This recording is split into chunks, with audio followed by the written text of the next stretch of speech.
1 through 19, and I will be reading from the Voice translation. Um, as you going there to that scripture, I'm going to uh tell you, yeah, about the prophetic dream that the Lord gave me for this. And so as the Lord had gave me this prophetic dream, it was two men sitting. No, one man was sitting on the throne, and as he was sitting there, another man came up and approached him, and I'm watching this. I'm going to say from the side, so the guy sitting on the throne is on this side, and the guy is coming up to the guys on the throne, and as it's going on, well, the guy that's comes up, he's upset for some reason that maybe he's sitting in his seat, feel like he's sitting in his seat or something, and so he go to, I want to say, agonize him, or I want to say trying to scare him, and to say out of his seat. And so as it's going forth, what the Lord was telling me, I'm not, no, I don't want you to get up from that seat. And so as he's telling me this, the guy doesn't move off the seat, but the guy that's antagonizing him, he's basically, jumping at him and doing all of this, calling them names and so forth. And as he's doing all of this, within a matter of seconds, it went from him antagonizing him to him now being on the floor. And the guy that's on the throne, he, got his foot on, top of him, basically. And so, what the Lord would explain, and so I'm going to break this down prophetically, what this all means. So the unknown man in the dream, which is the guy that's sitting on the throne, represents analytical or logical. No, the negative man, as we know, the one that was, antagonizing the other man, he's a representation of the spirit of fear. And the Lord was explaining to me the spirit of fear, and you find it in the scripture, is referred to Goliath. And that's how we end up in the scripture where we are now. And so with their the throne that the guy was sitting in, it represents authority and power.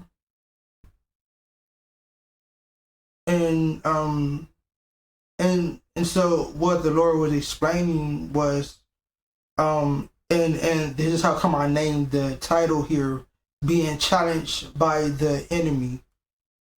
And I called it that because as the negative person in the prophetic dream was antagonizing the guy that was sitting on the throne.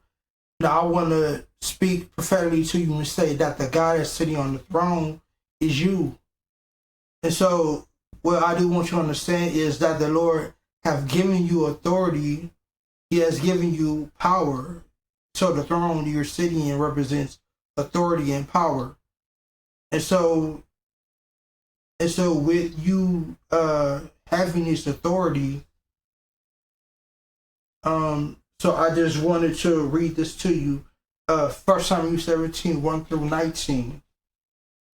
And it speaks, and I'm reading from the Voice translation, and it reads, Now the Philistines had gathered an army for battle at Sonach, which is in the land of Judea, and they pitched their tents in Ephesus, dominant between Sochet and Ezekiel. Maybe I'm butchering these words, but please, forgive me here. Verse 2 reads, yet unwilling to allow another Philistine invasion of their nation, Saul and the forces of Israel went out against them. They camped in the valley of Elah and formed ranks again against the Philistines. So the Philistines stood out one mountain and the Israelites on another, with the valley between them. Then the champion emerged from the Philistine camp, Goliath of Gath, which is one of the 5 capital cities in the Philistines' confederation, who was over 9 feet tall. He wore a bronze helmet and a chain-mail coat that weighed more than 100 pounds of bronze.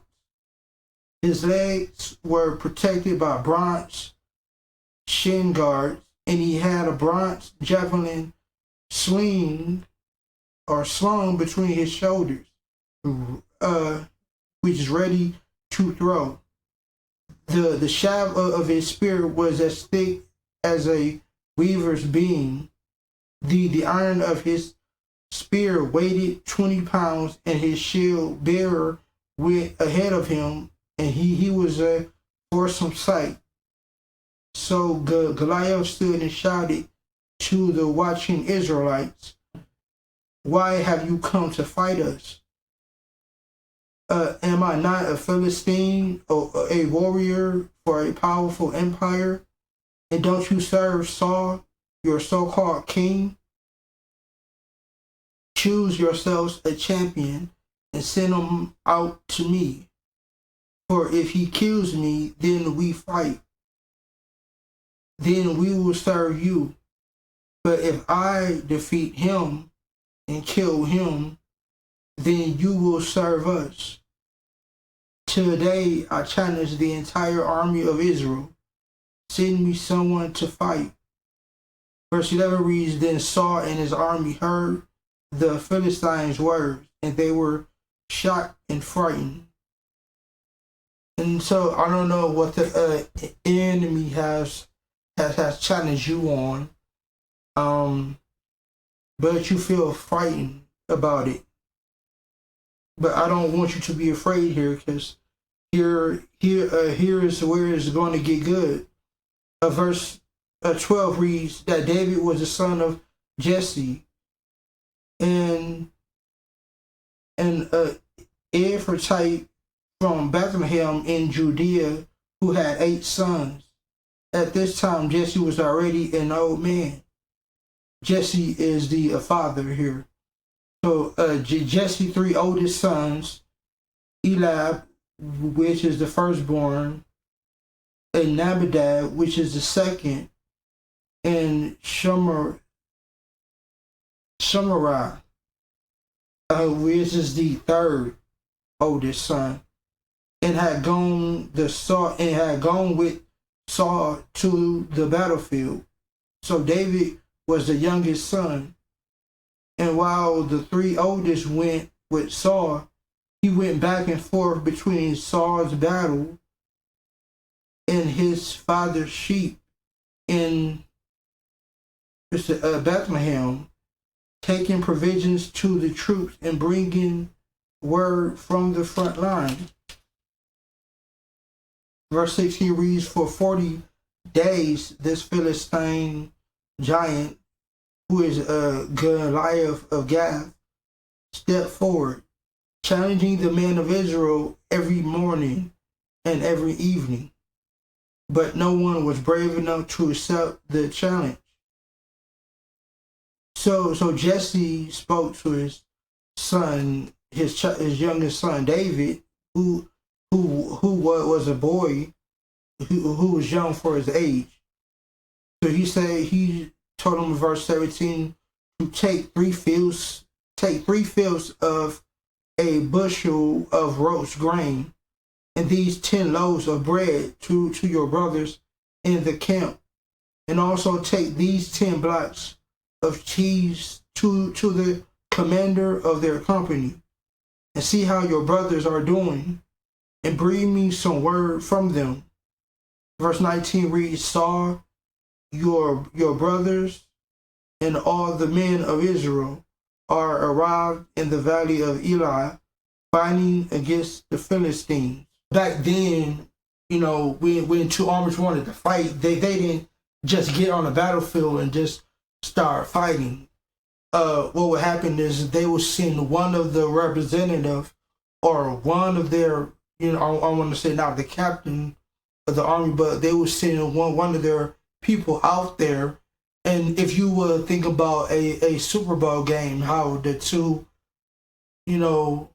players, it would be on both sides of the team, and they standing there with the ref, and they flip the coin to see who would, win the coin toss.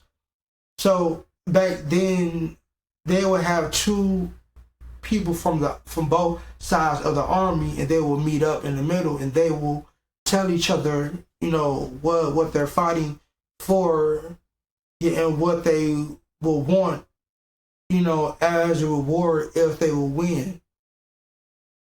And so as you see here, the Philistine had a person from their side who was 9 feet tall, but no one stepped up from the Israelite side of the camp. Here we are, in a battle, and there's no one have the confidence to fight. And as you can see here,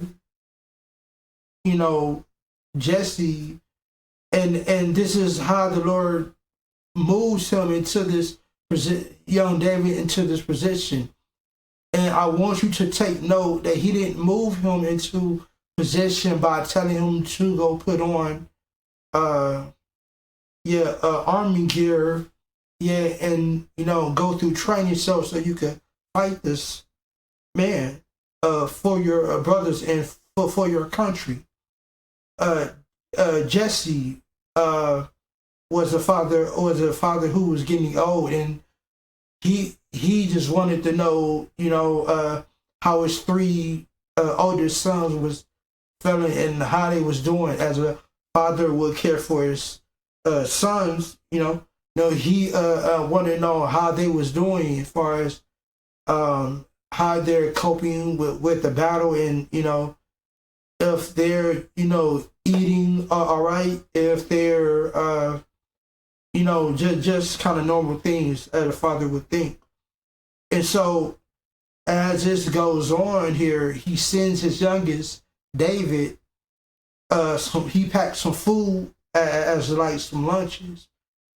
Like he a pack of food, I want to say some lunches, and he gives it to David, and he tells him to go out. But in verse, I want to say verse 17 here. Wait a minute, no, I want to say 18. It said, also take these 10 blocks of cheese to the commander of their company. And here's the point that I want you to get from this. He says, see how your brothers are doing, and bring me some word from them. So the reason why I wanted to point that out to you, because Jesse was sending his youngest son David out went to go see about his older brothers, and to check on them, and to come back and come tell him what the older brothers was feeling, and and so as he go out to go tell them, he doesn't realize that as he goes out to go tell them, this is God's way of I'm not gonna say of putting him to the battle, but this is a way in how he wants him to get familiar with the environment. And so there are certain things within our life where we know that us moving into this new thing, or us getting into this moving to this new season may feel, I want to say, agonizing, or it may feel like it's too big for us to move into. And so how the Lord plays this, he's played this by sending young David out to the field just for the simple fact he wanted him to talk, to socialize, and to get information from his older brother, who, by the way, had experience in the thing that God is moving him into. And so maybe that this is your season of God moving you into something new, but you're afraid of the task that is at hand. But the Lord wants to use this little thing of moving you into your new season, and He just wants you just to communicate with the people that have been in that position, or He may want you to connect with people and just socialize, just to get get your blood boiling. And so, as we know that the Lord is never going to send us out ignorant when it comes to doing anything of Him. And so the Lord always wants to equip His people before He send them out. And so this one of the ways in how He equips young David is by equipping him, by having him to set out there, not to be in the battle, but to sit on the sidelines and to talk with his brothers and Saul, who is the king. So he's the one who's leading this army. But however, so he has certain food for them to eat, but he has certain food for his brothers and the rest of the armies them to eat. And so as young David is sitting there, he is exchanging information so then he can know how to fight this battle. And so as I said again, there are some things that is into your life that you may feel that the Lord is taking you to, that may feel scary to you, or the season that you're in, you may feel like the enemy has taunted you, like he has made it feel as if like this is too big for you to handle. But I'm here to tell you that the Lord does not want you to move at a fast pace. He wants you to learn some information on where you're moving to. And so this may involve, this may entail you, I want to say, reach out and connecting to people that have been through this before. And you and the Lord may send you to some people who have may been down that road. So He wants you to connect and to commune with them, so then you can get a feel of actually where the Lord is taking you. Because where the Lord is want to move you to as you're learning this, the Lord doesn't want you just to learn this for you, but He wants you to go back and go tell the people, what the Lord have taught you, so they could learn for themselves. And so there may be some people who may not learn from what you have learned, but they may hear your story and they may be inspired to go out and go do their own thing. So the Lord may use it as a thing to try to ignite someone else's fire. But I do hope that the Lord do bless you with this. I want to read to you the sevenfold blessings. So I speak of blessings of 1, health for you and your family. 2, the deliverance from any habits that you have in your life. 3, peace to your mind from anybody or anything that may be disturbing you. 4, salvation to any friends or loved ones. 5, comfort to any person that is hurting, lonely, bereaved, or confused. 6, I speak blessings of finances, debt cancellations, prosperity, economic empowerment to all of God's people according to His riches and glory. And number 7, I speak blessings of anointings and promotions in your life, to complete your assignment, to move forward in your purpose.